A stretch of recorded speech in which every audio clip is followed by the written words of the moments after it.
प्रिय मित्रों एवं छात्रों, श्रीमद्भगवत गीता के प्रथम अध्याय का सार एवं छात्र उपयोगी बातें की इस वीडियो में आपका हार्दिक स्वागत है। इस वीडियो में आप गीता के पहले अध्याय के सार को संक्षेप में और हिंदी में आप समझेंगे तथा मुख्य बात यह है कि छात्रों के लिए इस अध्याय में बातें क्या हैं ये आप जानेंगे और यह भी जानेंगे कि आज भी गीता प्रासंगिक क्यों है। पहले अध्याय का नाम है अर्जुन विषाद योग। इस अध्याय में 47 श्लोक हैं। पहले अध्याय का प्रारंभ इस प्रकार होता है कि धृतराष्ट्र ने पूछा, हे संजय, तुम ये बताओ युद्ध भूमि में क्या क्या हो रहा है। संजय के पास दिव्य दृष्टि थी। तो यह गीता का सबसे पहला श्लोक है और मैं आपको बता चुका हूं कि इस गीता में संपूर्ण गीता में 700 श्लोक हैं। तो सबसे पहला श्लोक, सबसे अंतिम श्लोक ये हमको जानना चाहिए। पहला श्लोक है, धर्म क्षेत्रे कुरुक्षेत्रे समवेतायुत्सवः मामकः पांडवश्चैव किम अकुर्वत संजय। हे संजय, युद्ध में क्या हो रहा है। तो संजय ने बोला, महाराज, आपका बेटा द्रोणाचार्य जी के पास गया है और ये कह रहा है। क्या कह रहा है कि गुरुवर, आप पांडवों की सेना को देखिए और उस सेना की प्लानिंग या व्यूह किसने बनाया है। आपके शिष्य धृष्टद्युम्न ने ही बनाया है। और अब आप मेरी सेना को देखिए, हमारी तरफ कौन कौन है। और उन्होंने सेनापतियों का नाम गिनाया कि भवान भीष्मश्च कर्णश्च कृपश्च समितिंजयः अश्वत्थामा विकर्णश्च सौमदत्तिस्तथैव च। कि हमारी सेना में जो सेनापति हैं ये हैं, द्रोणाचार्य हैं, भीष्म हैं, कर्ण, कृपाचार्य, अश्वत्थामा, विकर्ण और भूरिश्रवा, ये 7 हैं। फिर ये बोलते हैं कि हमारे पास सेना काफी है और हम इस युद्ध को जीत सकते हैं। इस वार्तालाप के बाद ही भीष्म पितामह जी ने शंख भी बजा दिया, युद्ध का नाच शुरू कर दिया। अब उधर से कृष्ण जी ने भी अर्जुन के साथ अपना शंख बजाया।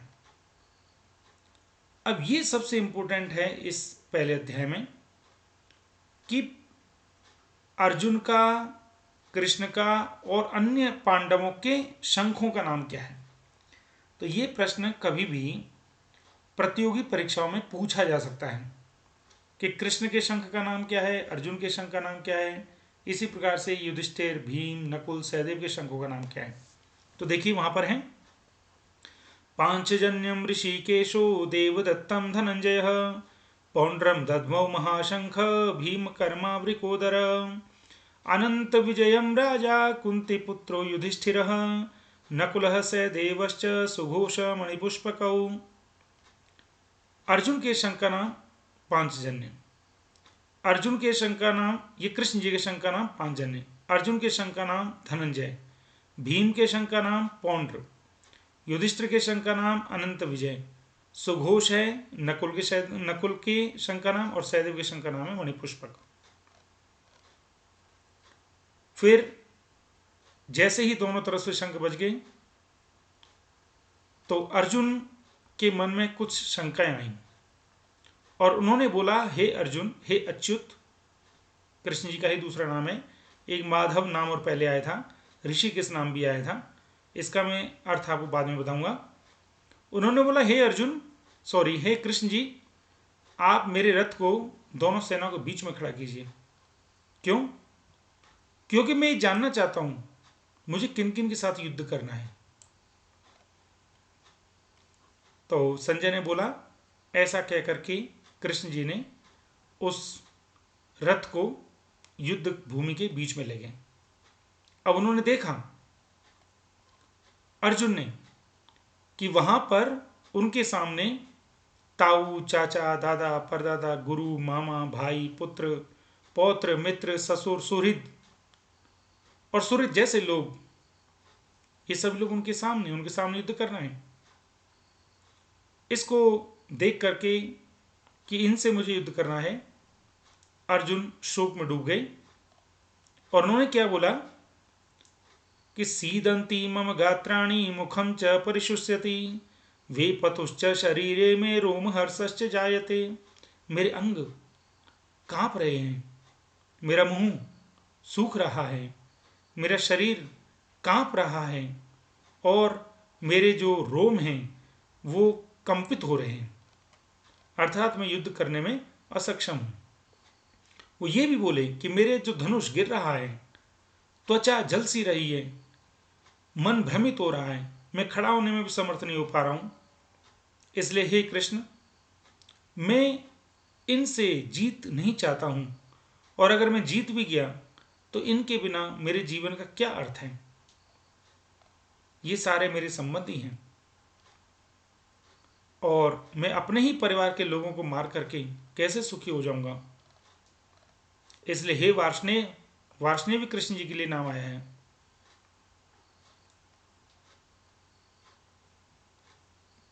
जनार्दन भी कृष्ण जी के लिए नाम आया है।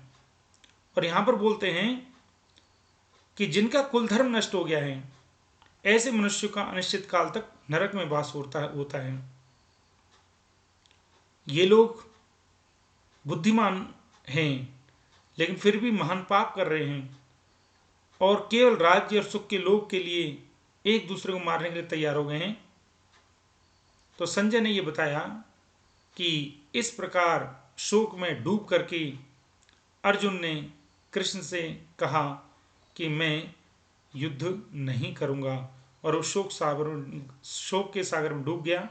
अपने धनुष बाणों को उसने रथ में रख दिया। तो इस प्रकार से अर्जुन विषाद योग नाम का अध्याय यहां पर खत्म होता है।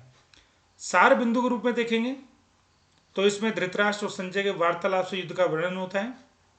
दोनों सेनाओं के प्रमुख प्रमुख शूरवीरों का वर्णन है। दोनों सेनाओं की शंख ध्वनि का वर्णन है। अर्जुन ने सैन्य परीक्षण जो किया और उनके धनुष का वर्णन है, और अर्जुन के विषाद का वर्णन है। अब छात्रोपयोगी बातें देखिए क्या है। सबसे पहला कि कभी भी किसी प्रतियोगी परीक्षा में पूछा जा सकता है कि महाभारत में वक्ता कितने हैं। तो आप देखिए, वक्ता जो हैं अगर देखे जाएं तो 4 हैं। एक धृतराष्ट्र हैं जिन्होंने बोला है, संजय हैं जो बता रहे हैं, कृष्ण और अर्जुन 4 हो गए। लेकिन कहीं कहीं पर ऐसा भी मिलता है कि 3 वक्ता हैं, क्योंकि धृतराष्ट्र को वक्ता के रूप में नहीं लिया है, केवल प्रश्न पूछते हैं वो उसके रूप में लिया है। आगे देखिए, कौरवों के सेनापति का नाम हमने इस अध्याय में जाना। तो कभी किसी प्रतियोगिता में पूछा जा सकता है कि जैसे कईयों के बारे में तो हम जानते हैं लेकिन कईयों के बारे में जानते ही नहीं, तो उनका ज्ञान आपको इस अध्याय से मिला। बहुत ही इंपॉर्टेंट बात जो इस अध्याय में है, पांडवों के शंखों के नाम ये मैंने आपको पहले बता दिए थे, तो आप इसको जरूर देखेंगे, याद करेंगे, इसको जरूर याद करेंगे। छात्रों के लिए बहुत ही इंपॉर्टेंट उपयोगी बात, कृष्ण के लिए माधव शब्द आया, ऋषिकेश शब्द आया, अच्युत शब्द आया, वार्ष्णेय शब्द आया। इसी प्रकार हम ईश्वर को भी गुणों के आधार पर अनेक नामों से पुकारते हैं। ध्यान देंगे, अर्जुन ने एक ही कृष्ण को अनेक नामों से पुकारा उनके गुणों के आधार पर। इसी प्रकार से हम भी कभी परमात्मा के नाम पर न लड़ें। क्यों? क्योंकि परमात्मा के अनेक नाम गुणों के आधार पर है, ईश्वर तो एक ही है। इसी प्रकार से हम जब पाठ को पढ़ें तो एक ही पाठ को, एक ही विषय को, एक ही बिंदु को अलग अलग ढंगों से, अलग अलग एंगल से हम उसको पढ़ें। और इस अध्याय में अर्जुन बहुत संशय में दिखे, लेकिन उन्होंने संशय को केवल अपने मन में नहीं रखा, उस संशय को अपने गुरु, वरेण्य, श्रेष्ठ, पूज्य जिनको वो मानते हैं कृष्ण जी के सामने रखा। इसी प्रकार से हम भी अपने विद्यार्थी जीवन में या मानवीय जीवन में जब कोई संशय की स्थिति में हो तो हम उस संशय को अपने इष्ट व्यक्तियों के सामने, चाहे वो माता हो, पिता हो, गुरु हो, मित्र हो या आपका कोई निजी परिजन हो, उससे आप उसको चर्चा जरूर करें। अपने मन में प्रश्नों को न रखें। ये देखिए गीता के पहले अध्याय से कितनी अच्छी बात निकल के आ रही है। और अगली बात देखिए, कर्तव्य जब सामने हो और आपके निजी लोगों के सामने आपको टकराहट हो तो ऐसी स्थिति में हम विचलित हो जाते हैं। तो यहां पर यह अध्याय में बताता है कि हमें अपने कर्तव्य को प्रथम रखना चाहिए और अपने परिवार के नाम को हमेशा बढ़ाने की कोशिश करें। क्योंकि इस अध्याय में एक जगह आया था कि जो लोग कुल धर्म को नष्ट करते हैं वो लोग अपने को हमेशा के लिए नरक में वास के लिए स्थान बनाते हैं। अब इसी पूरे अध्याय के सार को मैंने पंक्तियों में लिखने की कोशिश की है, जिससे ये सार आपको पूरा और रिवाइज हो जाएगा। देखिए, धृतराष्ट्र ने पूछा संजय, युद्ध में क्या क्या हो है रहा। संजय बोले, आपके सुत ने गुरु द्रोण से यह कहा। भारी सेना सेनापति देखो, हृदय से गदगद हो जाओ। भारी सेना सेनापति देखो, हृदय से गदगद हो जाओ। तभी भीष्म ने शंख बजाया, युद्ध नाद यूं शुरू हुआ। पांडुपुत्र और मधुसूदन ने शंखनाद उद्घोष किया। पांडुपुत्र अर्जुन के मन में शंकाओं ने जन्म लिया। अपने परिजन सम्मुख देखे, अपने परिजन सम्मुख देखे, अंग शिथिल कंपित भी हुए। संशय के सागर निमग्न हो, अर्जुन दुख में डूब गया। तो मुझे पूरी उम्मीद है आपको इस वीडियो में इस अध्याय का सार एवं छात्रोपयोगी बातें और आज के ज़माने में भी पहले अध्याय की प्रासंगिकता आपको अवश्य समझ में आई होगी। अगर आपको यह मेरा प्रयास अच्छा लगा हो तो मेरे YouTube चैनल वेद प्रकाश गर्ग को आज ही लाइक, शेयर, सब्सक्राइब अवश्य करें। आपका बहुत बहुत धन्यवाद। जय हिंद।